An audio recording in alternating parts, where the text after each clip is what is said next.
Assalamualaikum warahmatullahi wabarakatuh. A'udzu billahi minasyaitonir rajim. Bismillahirrahmanirrahim. Alhamdulillahirabbil alamin wassalatu wassalamu ala asyrafil anbiya wal mursalin sayyidina wa maulana Muhammadin wa ala alihi wa ashabihi wa man tabi'ahum bi ihsan ila yaumiddin.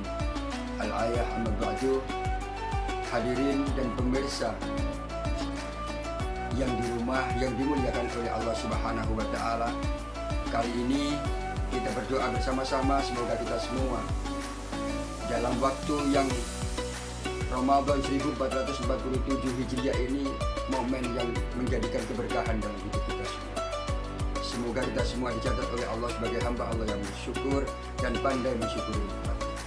Yang kedua kalinya salawat ma'asalam tetap tersampaikan kepada baginda Rasul sebagai tokoh, sebagai pemimpin dunia akhirat, sebagai tauladan bagi semua umatnya, sehingga dengan motivasi yang diberikan oleh baginda Rasul bisa memanage kebaikan, bisa mengeluarkan energi yang terbaik, positif, sehingga semuanya akan yang terbaik bagi kita semua.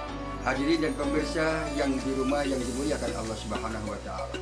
Kali ini saya akan menyampaikan dari Pargunu, Kecamatan Krian, dengan tema tips bagaimana menjaga dan mengajari anak-anak kita untuk berpuasa.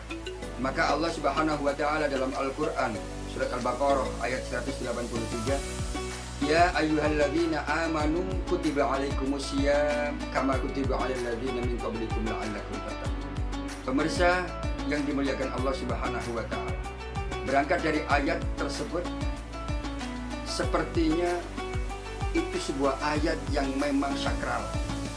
1445 tahun yang lalu ayat itu sudah hadir, dan sampai sekarang komitmen untuk menyampaikan bahwasanya ibadah puasa itu wajib. Tapi kali ini yang perlu kita bahas adalah tip-tip apa, cara-cara apa yang kita berikan kepada anak-anak kita ketika anak kita masih kecil. Mengajarkan kepada anak kita bahwasanya puasa itu wajib, tapi dengan santun, tapi dengan ramah, agar anak kita itu bisa mengikuti kegiatan puasa itu dengan enak dan nyaman. Maka ada beberapa tips yang harus saya sampaikan kepada diri saya pribadi dan panjenengan semua, yang mana ketika kita memberikan satu arahan kepada anak-anak kita agar anak-anak kita itu bisa menjalankan puasa dengan enak, dengan nyaman, tidak terpaksa dan tidak terbebani. Yang pertama, kita kenalkan dengan mencintai apa itu puasa, dengan mencintai apa itu hikmah-hikmah yang ada dalam puasa. Tidak kita paksakan, tidak kita paksakan. Jadi ketika anak itu akan melihat orang tuanya tidak makan, tidak minum di waktu siang, ketika sahur anak-anak ya anak kita kecil itu ya kita ajak, kita bangunkan, minimal kita ajak makan sahur bersama. Berbuka kita ajak, kita kenalkan hal-hal yang kegiatan-kegiatan puasa berbuka, ikut berbuka, sambil memberikan satu masukan keimanan kepada anak-anak kita. Nah, orang yang berbuka itu begini. Intinya kita cintaikan anak-anak kita dengan puasa. Jangan sampai dipaksa. Itu tip yang pertama. Yang kedua, latihan bertahap. Artinya latihan bertahap itu begini. Jadi kita itu ngomong dengan le, do, puasanya kuat sampai jam berapa? Jam 9 sampai jam 12, jam 3. Sekuat tenaga anak kita, itu namanya tahapan. Dan tahapan-tahapan yang seperti itu adalah proses menuju kebaikan. Tidak langsung anak kita dikejut, kalau maghrib nggak bisa. Batuk. Nanti anak kita akan melihat sisi negatif dari puasa itu adalah lapar. Sisi negatif dari puasa itu adalah memaksa dan sebagainya. Kalau anak-anak kita waktu kecil kita masih ingat ya, ayo puasa beduk gitu ya. Tapi inilah yang terjadi kalau nggak kuat ya itu usia berapa naik sampai ada usia yang sebenarnya nanti balik ya akan ada tahapan. Jadi kalau kita jalan itu nggak melangkah, ada tangga 1, tangga 2, tangga 3. Itu yang ketiga, orang tua itu harus menjadi tauladan contoh. Ini penting sekali. Jadi kita semua sebagai orang tua yang mempunyai anak turunan kita, intinya itu anak itu orang tua itu cerminan bagi anak-anak. Tidak jauh beda. Ditaruh di mana saja, lingkungan yang bagaimana, pengaruh genetik itu lebih kuat. Jika kita ingat Nabi Allah Musa alaihissalam, beliau anaknya orang baik, diletakkan di tempat kerajaan raja yang begitu bengis, tapi terjadi apa? Beliau tetap nabi, genetiknya nomor satu. Nah makanya kita dibuat oleh Allah, disetting oleh Allah sebagai orang tua tauladan, itu ya harus menjadi yang terbaik, baik itu dalam hal puasa, taraweh, apa, anak itu akan melihat terus secara tidak langsung. Meskipun tidak kita suruh, delok anakku, boten, tapi dia akan melihat terus sisi tauladan orang tua. Kok makan malam buat apa? Ternyata sahur. Kok makan sore buat apa? Itu dilihat oleh anak-anak.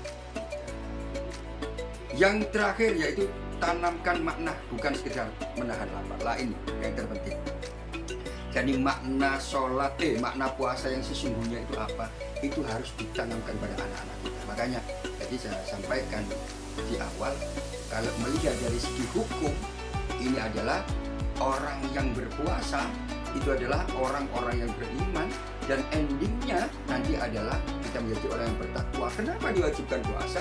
Seperti umat-umat terdahulu sebelum Nabi Muhammad SAW. Ini dari segi hukum. Dari segi medis, dari segi kesehatan, kita tanamkan bahwasanya apa itu yang ada di dalam tubuh kita itu kalau beroperasi setiap saat, ya itu pasti ada kelelahan. Lambung kita, usus besar, usus kecil kita itu akan kelelahan. Terus yang kita konsumsi makanan higienis atau tidak, itu juga semuanya itu dari segi medis kita tunjukkan bahwasanya ketika manusia itu mau sakit, mau beroperasi, pasti disuruh puasa. Banyak hal contoh-contoh itu yang terbaik. Oleh karena itu, para hadirin sekalian, saya mengingatkan pribadi saya kepada anak-anak saya dan panjenengan pemirsa semuanya, sehingga tujuan baik kita untuk menjadikan anak didik kita menjadi anak yang soleh dan solehah, anak yang santun, beradab, anak yang selalu menjalankan perintah Allah dan menjauhi larangannya, itu tercapai dalam keluarga. Ku anfusakum wa ahlikum nar.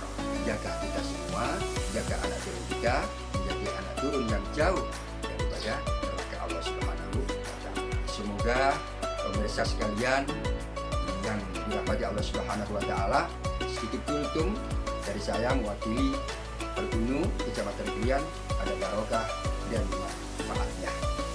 Sebelum saya tutup, ada sebuah pantun. Hidup terasa menyakitkan tanpa datangnya seorang kekasih. Cukup sekian dan terima kasih. Bersama kekasih membeli es kelapa. Terima kasih dan sampai jumpa. Akhiran, assalamualaikum warahmatullahi wabarakatuh.